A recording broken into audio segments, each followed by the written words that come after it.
Hello, everybody.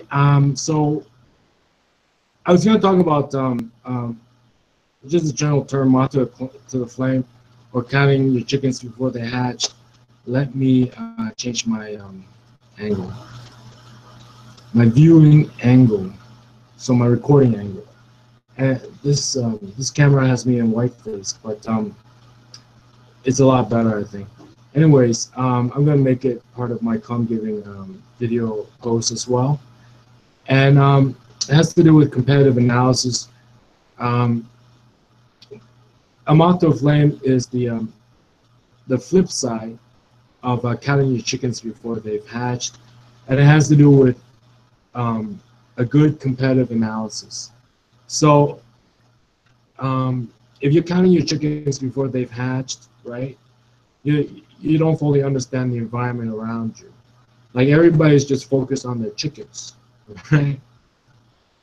But a lot of it is up to Mother Nature, of course. But in a complex economy or complex, field, with a lot of new talent, with old talent, with peers, um, diverse, just so many people. Um, to say that you have a complete understanding, you know, um, I mean, the environment can be so big, you might as well just leave it up to Mother Nature. So a lot of times the best you can do is just focus on the quality of um, so like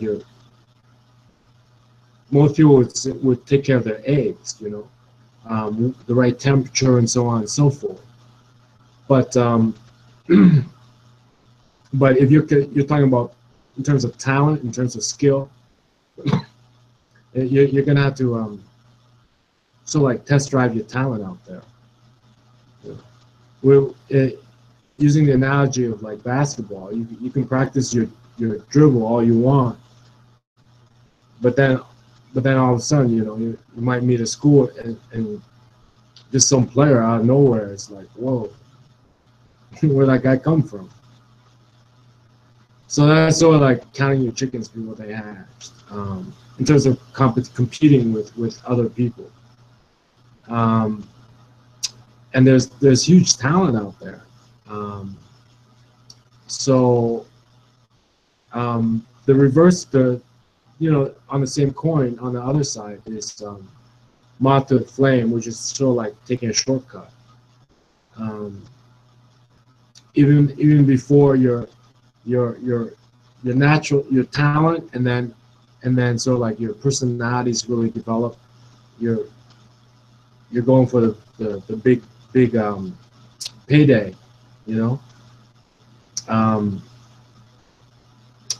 and it says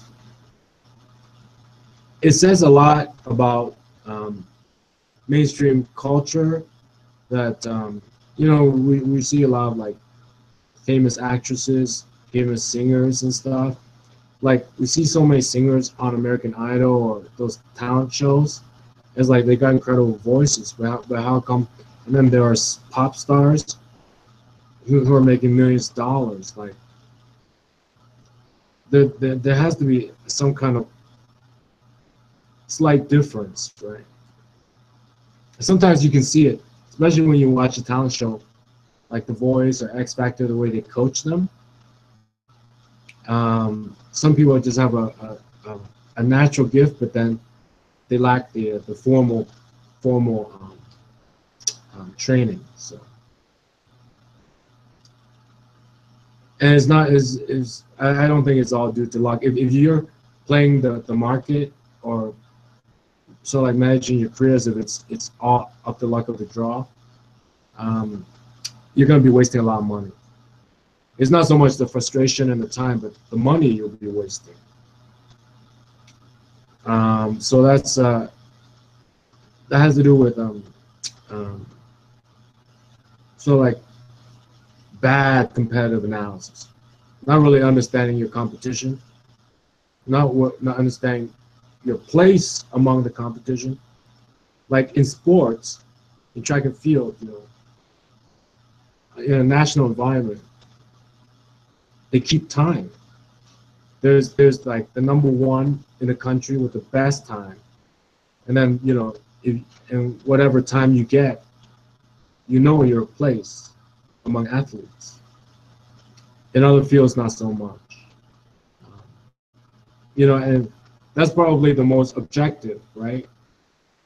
Top athlete in the country with the record time, and then and that's in sports, and then in other fields, you know, maybe in academics, it's like the one with the most published research, um, or in realtors, the one with the most commission. You know, you have to find yourself. You have to find what it is that people are measuring by. So bad competitive analysis would lead to you jumping at the first chance. Is that so bad? I mean, I think it's not. It won't support longevity. I mean, it's sort of like just a one-hit wonder kind of deal. And then the other side is of the same phenomenon is counting your chickens before they've hatched.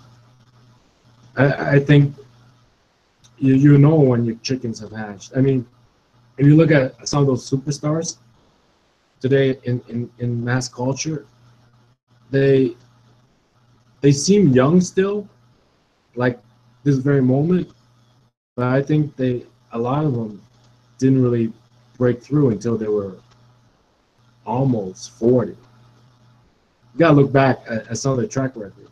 A lot of them did not break through until they're almost 40, even though they still look really young, don't they?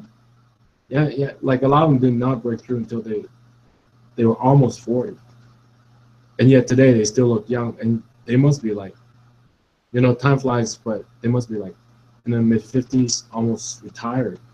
They're not even really old, like past retirement age, and yet they look phenomenal, and they didn't really break through until they were 40. So that's my post for competitive analysis today. Really, it began with thinking about moth to flame and counting your chickens before they hatch. I'll see you later. Bye.